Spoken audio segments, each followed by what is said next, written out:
Olá, meus amigos do curso livre de filosofia. Hoje eu vou fazer uma pequena aula com recapitulação e aprofundamento de um conceito que nós já introduzimos neste nosso curso e que uma querida companheira pediu para aprofundar e expor um pouco mais, com um pouco mais de amplitude e aprofundamento este conceito, porque ela está estudando um outro filósofo, Walter Benjamin, que cita o filósofo Immanuel Kant e a sua moral, e ela disse estar enfrentando alguma dificuldade para entender o conceito de moral do Kant. Immanuel Kant, um filósofo alemão do século XVIII, e as dificuldades nossas de entendermos Kant são absolutamente normais. O próprio filósofo e poeta alemão, que viveu no século imediatamente posterior ao Kant, Goethe, dizia que para entender Kant é como se nós tivéssemos um parafuso apertando na cabeça para conseguirmos extrair o conteúdo do seu ensinamento, da sua filosofia. Tamanha é a dificuldade realmente de nós entendermos uma filosofia tão elevada e tão profunda quanto é a filosofia moral e a filosofia do conhecimento deste filósofo Immanuel Kant. Mas eu penso que nós temos que fazer uma leitura do Kant, especialmente para os não especialistas, né, no vocabulário e nos conceitos deste pensador, fazer uma apresentação parafrásica, ou seja, traduzindo para o nosso entendimento vocabular, né, nosso entendimento léxico, para o nosso vocabulário, tentando transpor de uma forma a não diminuir a elevação e a grandiosidade do Kant, mas torná-lo de fato compreensível. O conceito de moral do Kant decorre da ideia de liberdade. Se nós admitirmos a ideia de liberdade para o Kant, que é uma ideia muito antiga, não é uma ideia pensada por este filósofo, né? A ideia de liberdade acompanha o ser racional desde que ele se entendeu por gente, como tal, racional, um ser capaz de adquirir conhecimento. Essa ideia de liberdade surgiu no entendimento deste ser racional. Portanto, para o Kant, a liberdade não precisa ser demonstrada, é um fato da razão, e um fato é constatável por si só. Ele, apesar disso, para demonstrar a realidade da liberdade, ele dá um exemplo simplório. Ele diz o seguinte: se cada um com honestidade olhar para trás na sua vida, ele vai ver que em determinado momento ele tomou um caminho. Mas a honestidade investigativa fará com que ele deduza que ele tinha no mínimo um outro caminho para tomar. E este é um exercício da liberdade. Por isso ele diz: a liberdade é um fato da razão. Como se admite a ideia de liberdade, tem que se admitir a existência de uma lei para a liberdade, porque, segundo ele, observando a natureza, muito estudioso da física newtoniana, o Kant, ele deduz que tudo na natureza age segundo leis. Ele era também acompanhava os trabalhos dos biólogos, que no seu tempo eram chamados naturalistas, né? E ele deduz, acompanhando essas ciências naturais e a física newtoniana, que tudo na natureza opera, se realiza segundo leis, subordinado a leis. Ele diz, assim também tem que haver uma lei para a ideia de liberdade. Então, qual seria esta lei capaz de subordinar os nossos comportamentos, o comportamento de todo ser racional, ou seja, de todo ser livre? Qual seria a lei que condicionaria, determinaria as ações de um ser verdadeiramente livre? E ele conclui que é a lei moral. Bom, ele relaciona então a lei moral e a liberdade como um fato da razão, que não precisa ser demonstrado. A lei moral como uma condição de realização da liberdade no mundo. A liberdade seria a causa da lei moral, ou seja, a razão de ser, que ele chama de ratio essendi, razão de ser da lei moral, a ideia de liberdade. E a lei moral seria a ratio cognoscendi, ou seja, a razão, a condição de se conhecer a liberdade. É isso que ele deduz a partir da ideia de racionalidade. Se há racionalidade, há liberdade. Se há liberdade, tem que haver uma lei para a liberdade como uma condição natural, não como uma imposição de um ser sobrenatural, como vinham deduzindo todos os filósofos antes de Kant. Ou seja, a moral de Kant não é uma imposição de um ser além da racionalidade, do mundo racional, ou seja, de um ser sobrenatural, de Deus. A moral não é coisa de Deus para Kant, a moral é coisa da razão. Por isso é que ele vai relacionar a moralidade como a condição de se realizar a liberdade. Então, como toda lei determina um comportamento, determina uma ação, o Kant vai pensar, mas uma lei que determine uma ação livre, já não é mais livre esta ação. Qual seria a lei que poderia determinar uma ação absolutamente livre, mas que não contenha algo que elimine a própria liberdade? Ele vai deduzir, depois de 3 tentativas, ele vai encontrar um ditame, uma determinação, uma expressão gramatical, sintática e semântica, ou seja, que tem, além de um conteúdo gramatical, um significado que, atendido esse ditame, a pessoa seja absolutamente livre.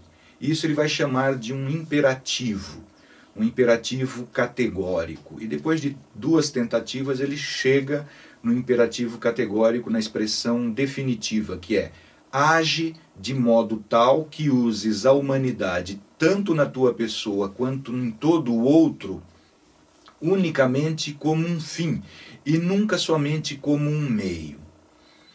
Este é o imperativo categórico, seria a expressão da lei moral. Se nós cumprirmos o imperativo categórico, ou seja, se nós agirmos e toda a nossa ação, toda e qualquer ação nossa, for prestigiando a humanidade em nós e no outro semelhante a nós, unicamente como um fim e nunca como um meio, nós seremos livres, absolutamente livres segundo Kant. E, portanto, seremos seres morais, seres moralizados. A dificuldade deste agir com absoluta liberdade é tamanha que o Kant vai dizer: eu não tenho um exemplo para isso. Porque por trás de toda a nossa ação, de ainda que seja em relação a nós mesmos, tem uma busca por satisfação.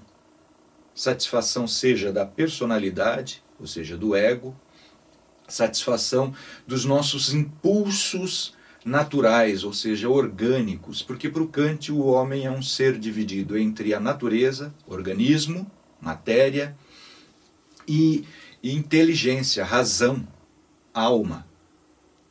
Essa dicotomia, esse dualismo, né, entre a razão, que é coisa da alma, é do campo do ser transcendente, né, e as necessidades naturais que nos são produzidas pelos órgãos do sentido e pelos impulsos naturais, orgânicos, hormonais, portanto, essa divisão em que vive o homem, esse dilema em que vive o homem, a humanidade, faz com que ele fale, olha, para mim é muito difícil dar um exemplo de absoluta liberdade, porque, no fundo, a honestidade investigativa vai mostrar que, por trás das minhas ações, por trás dos meus pensamentos, tem sempre o eu, que a gente gosta muito de adular, que a gente preserva muito, a gente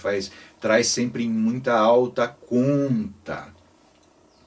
Acontece que, segundo Kant, quando eu ajo contrariamente à determinação da lei moral, a consciência da lei gravada indelevelmente, ou seja, profundamente em mim, me humilha.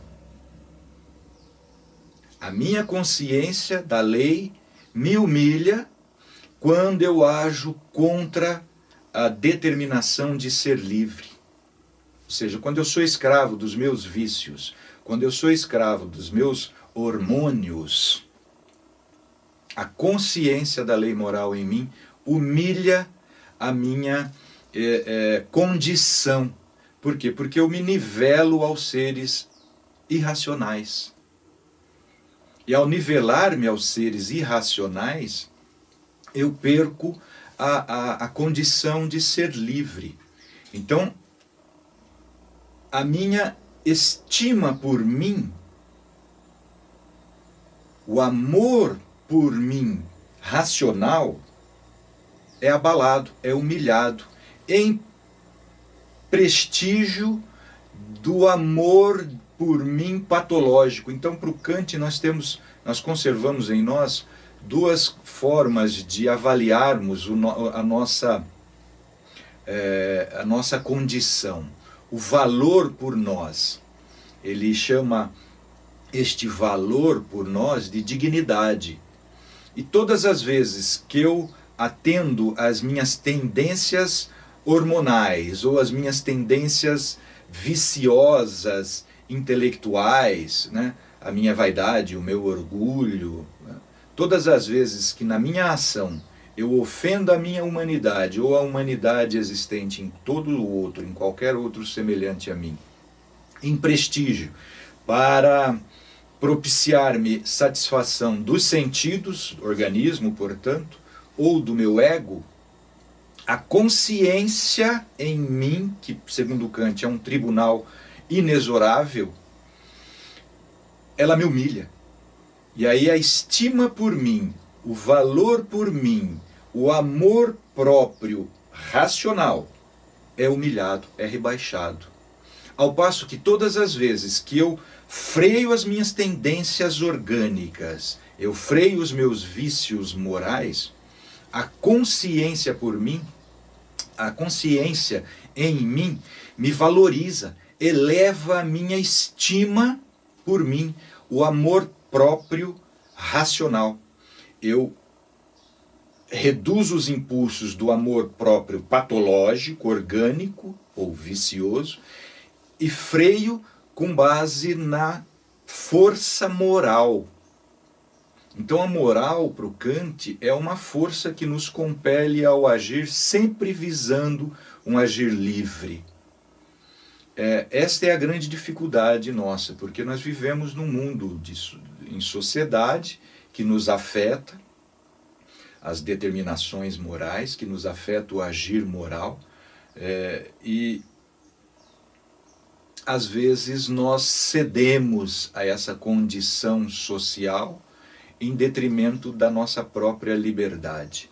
Portanto, A moral para o Kant é um campo da liberdade. Esse campo da liberdade exige, para que ele seja preservado, ele exige um vigor moral muito grande, que o Kant vai chamar de virtude.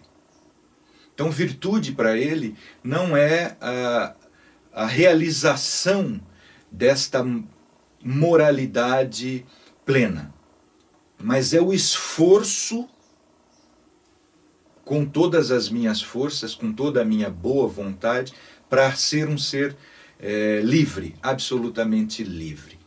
Moral para o Kant não é, então, não tem o mesmo significado que esses valores culturais e sociais particulares de uma determinada comunidade, de uma determinada nação, de um determinado povo. Isso para o Kant ele vai chamar de costume. Costume de um povo. A moral, portanto, para ele, é este campo amplo da liberdade, onde nós conseguimos realizar tanto o campo da ética quanto o campo do direito. Porque para o Kant só é possível falar em direito e só é possível falar em ação ética, ou uma ação jurídica, ou uma ação ética, porque nós somos seres impulsionados e determinados pela vontade livre, pelo arbítrio livre, por aquela ideia de liberdade.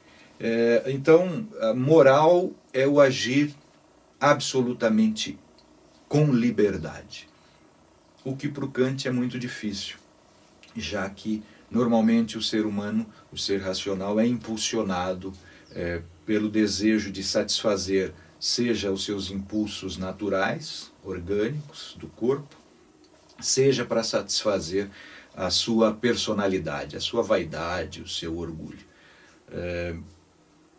Ele diz, portanto, que não tem nenhum exemplo para dar de um agir absolutamente livre. A filósofa Hannah Arendt, no seu livro Condição Humana, ela vai pegar um conceito que ela justifica. Olha, é um conceito surgido no campo da religião, mas vale a pena nós explorarmos ele aqui para investigarmos qual é de fato a condição humana. E ela toma posse do conceito de perdão e analisa o conceito de perdão como uma forma de realização de uma condição humana mais digna. E eu penso que neste conceito religioso, a princípio, que foi introduzido por Jesus no campo da história da humanidade, na história das religiões, na história da filosofia, porque Jesus, o trabalho de Jesus, antes como um filósofo da moral, um filósofo moral por excelência, como Kant é conhecido como o filósofo moral da contemporaneidade. Eu considero Jesus o filósofo da moral por excelência. A introdução desse conceito de perdão, para mim, trazido pelo filósofo Jesus, é a forma de nós realizarmos plenamente a liberdade. Porque uma pessoa ofendida absolutamente injustamente ofendida, a pessoa tem o direito do revide. Então ela tem tanto a legitimidade para o agir, quanto a legalidade para o agir. E, no entanto, se ela perdoa o seu ofensor, ela, embora tenha a legitimidade, a legalidade para o agir, em revide, em contrapartida, revidando aquela ofensa, se ela perdoa, ela é absolutamente livre. Porque ela não é determinada nem pelo ego, nem pela lei, nem pelo amor próprio patológico. Mas ela já reconhece em si uma força tal que ela não precisa revidar para se sentir recomposta no seu direito ou na sua ética, na sua condição moral. Ela simplesmente perdoa. E o perdão, para mim, é a realização plena de um ato de liberdade. Eu espero, Tatiana, ter contribuído para o seu entendimento e me perdoe as minhas deficiências conceituais e filosóficas se eu não conseguir fazê-lo. Mas a gente vai trabalhando de modo a ampliando cada vez mais a nossa compreensão conjunta, porque eu também, todas as vezes que eu mergulho na filosofia do Kant para tentar expor isso de uma forma mais compreensível, menos kantiana, portanto, eu estou aprendendo junto com vocês. Muito obrigado pela oportunidade. Um abraço a todos.